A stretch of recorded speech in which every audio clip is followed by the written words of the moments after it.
A day in my life ng isang vlogger na mataas daw ang lipad na kahit walang pakpak at hindi nakakalipad ay tinitirador pa rin. Agoy, ang sakit naman. Masakit talaga lalo na kung paulit-ulit kang tinitirador. Kaya paulit-ulit ka ring umilag para hindi ka matamaan. At parang mapapakanta na naman ako nito ah. Masakit tanggapin ang katotohanan.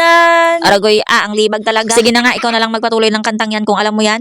Kung magaling ka kumanta, ikaw na lang kumanta. Dahil pag nagpatuloy pa ako sa pagkantay, ayan na nga, walang klaro. At may iba na nga tayo mga langga at kung nakikita nyo ay dito kami ngayon sa Palaisdaan o Fish Fund. At FYI lang po, hindi po amin ang palaisdaan na yan. Mamimingwit lang kami dyan. At ayan na nga, nakita namin tong mga nagtatrabaho dito sa Fish Fund at nagtatambak sila ng pilapil. At ang sabi ko nga po sa kanila ay say hi to my vlog.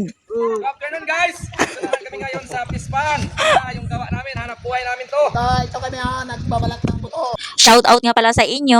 At kung nakikita nyo nga malangga ay dito na kami sa gitna na pilapil at naglalakad na kami dyan. Kasama ko nga po pala ang mga batang artista dyan. Yung mga batang lagi ko dating kasama mag-vlog pero ngayon ay nabisi na dahil may pasukan na sa school ay di ko na sila nakakasama mag-vlog. At sa mga nakami sa kanila ay mag-comment lang kayo dyan sa baba kung gusto nyo pa na gumawa pa kami ng mga content. If I had to live my life without you near me. Kita nyo mga langga, ayan na nga, sumakay na sila dyan ng balsa at ayan nga, kasama ko pa dyan ang aso ko at kasi nga ay kung saan ako, ayan dyan din yung aso na yan. At dahil nga po excited rin ako mamingwit, ayan na nga po, nagpain na nga po ako sa pamingwit ko dyan. Hindi palapos na.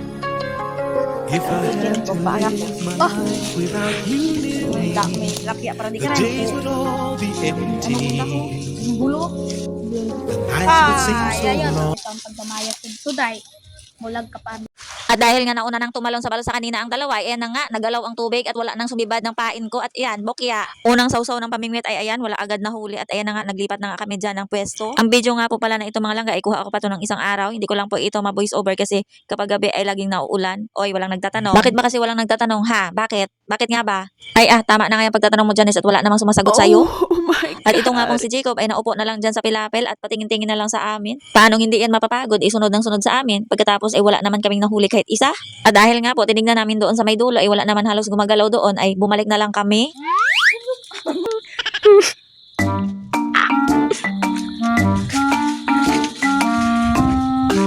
Ayan. Ayan po guys. Okay, ayan na nga guys. Grabe sa tiyan pa dawi. My goodness. At sa wakas naman po ay nakahuli na kahit isa. At ayan nga po, hindi pa sa bibig ng tilapia nahuli kundi sa tiyan pa. At napakaswerte naman talaga ng tilapyang ito. At kahit nga po hindi ko yan nahuli sa bibig ang tilapyang yan, ay nagtalsikan naman yung pain ko sa pamingwit ko. At ayan na nga po, naglagay po ako ulit dyan ng pamain sa pamingwit ko. Ang tawag nga po pala namin dyan mga langga sa pain na yan ay sasing. Nakukuha po yan sa kahoy ng nipa o yung ginapasa ng nipa ng dahon. Basta yun na yun mga langga, basta yung kinuhanan ng dahon ng nipa, yun na yun. Kapag naimbak kasi yun ng matagal, ay pinamamahayan ng mga sasing. Basta ba nakababad lang siya sa tubig? Basta sa mga nakakalam, yun na yun, alam nyo na yun. Minsan kasi nakakapagod din mag-explain. Parang sarili mo lang, nakakapagod din i-explain sa iba. Ayoko na magpaliwanag kasi pagod na pagod na pagod na pagod na pagod na ako. Agoy, ang dami mo palang pagod. Magpahinga ka muna, matulog ka. Wag na wag mong papagurin ang sarili mo sa mga taong wala namang pakialam sa'yo. Ay ewan kung saan na naman napunta tong istorya mo Janice. At mabalik na nga lang po tayo dito sa pamimingwit ko at parang hapon na ay wala pa rin kaming huli. At kung minamalas ka nga naman ay wala ka na naman pang ulam mamaya. At ang sabi ko nga ay wala na namang iulam mamaya ang pusa sa bahay. Ay wala pala kaming pusa sa bahay.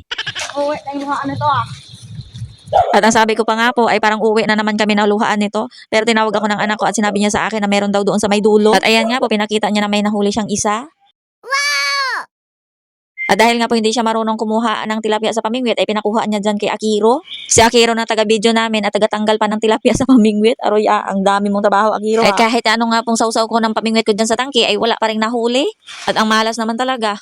Parang ito lang pagbo-voice over ko, ilang gabi na tapos hindi matapos-tapos kasi nga ay maulan. At ito na nga po, dito na kami ngayon kung saan nakahuli yung anak ko kanina. At ayan na nga, sunod-sunod na kami nakadawi dyan. Anong arte ay? Hi. Hindi na nga po pala ako makapag-concentrate dyan na makapamingwit dahil yung aso ko ay takbo ng takbo na kung saan-saan.